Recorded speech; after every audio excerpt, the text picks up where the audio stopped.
محمد عبد الجليل نجم الكرة المصرية السابق نصح النادي الأهلي بالتعاقد مع المهاجم الأردني يزن النعيمات رغم إصابته بقطع في الرباط الصليبي، موضحا أن صغر سن اللاعب يتيح له الفرصة للاستفادة منه على المدى الطويل مع إمكانية التفاوض لتخفيض المقابل المادي، خاصة بعد إهدار النادي لمبالغ كبيرة في صفقة الفرنسي موديست دون تحقيق عائد فني يوازي التكلفة. وأكد عبد الجليل أن حامد حمدان لاعب سوبر وسيكون إضافة قوية لأي فريق مصري سواء الأهلي أو الزمالك نظرا لصغر سنه وشخصيته القيادية داخل الملعب.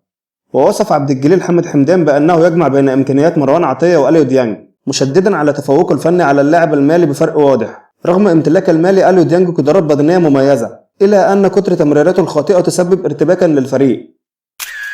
كشف الإعلامي خالد الغندور عن آخر تطورات ملف انتقال حامد حمدان لاعب وسط نادي بتروجيت إلى النادي الأهلي، مؤكدا أن هناك اتصالات جارية بين الناديين لدراسة إمكانية إتمام الصفقة خلال الفترة المقبلة. وقال الغندور خلال تصريحات تلفزيونية أن رئيس نادي بتروجيت تلقى اتصالا هاتفيا من أحد مسؤولي الأهلي لبحث تفاصيل الصفقة وإيجاد صيغة مناسبة للطرفين. وأضاف أن الأهلي قدم عرضا تبادليا يشمل إعارة لاعبين من صفوفه إلى بتروجيت إلى جانب مبلغ مالي قدره 25 مليون جنيه في محاولة لتقريب وجهات النظر بين الناديين حول انتقال حامد حمدان إلى القلعة الحمراء. وأشار الغندور إلى أن إدارة بتروجيت لا تزال متمسكة بالمطالبة بمبلغ 50 مليون جنيه كحد أدنى للموافقة على رحيل اللاعب، خاصة في ظل وجود عروض من عدة أندية عربية أبرزها أندية من ليبيا وقطر والسودان، الأمر الذي يجعل المنافسة على اللاعب محتملة ويزيد من صعوبة إتمام الصفقة بسرعة.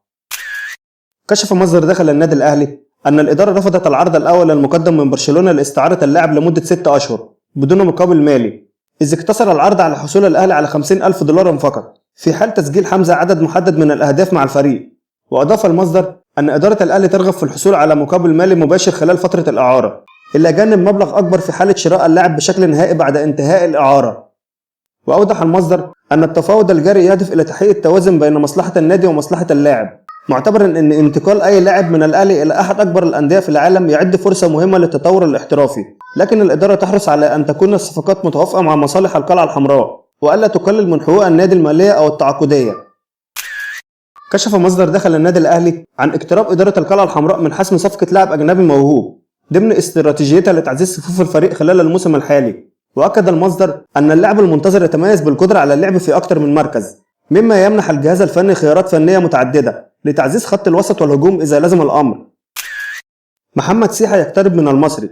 جاء اهتمام المصري بمحمد سيحة بعد ظهوره اللافت مع الأهلي في مواجهة إنبي التي أقيمت مساء الجمعة الماضي ضمن منافسات الجولة الأولى من بطولة كأس عاصمة مصر، حيث شارك الحارس الشاب للمرة الأولى بقميص الفريق الأحمر في مباراة رسمية ونجح في لفت الأنظار رغم خسارة الأهلي في اللقاء. وتدرس إدارة المصري إمكانية الدخول في مفاوضات رسمية مع الأهلي خلال الأيام المقبلة سواء لضم الحارس على سبيل الإعارة أو بشكل نهائي وفقا لرؤية الجهاز الفني واحتياجات الفريق في المرحلة المقبلة. في النهاية لو عجبك الفيديو ما تنساش تعمل لايك وكومنت وتشترك في القناة حتى يصلك كل ما هو جديد وحصري، وشكرا.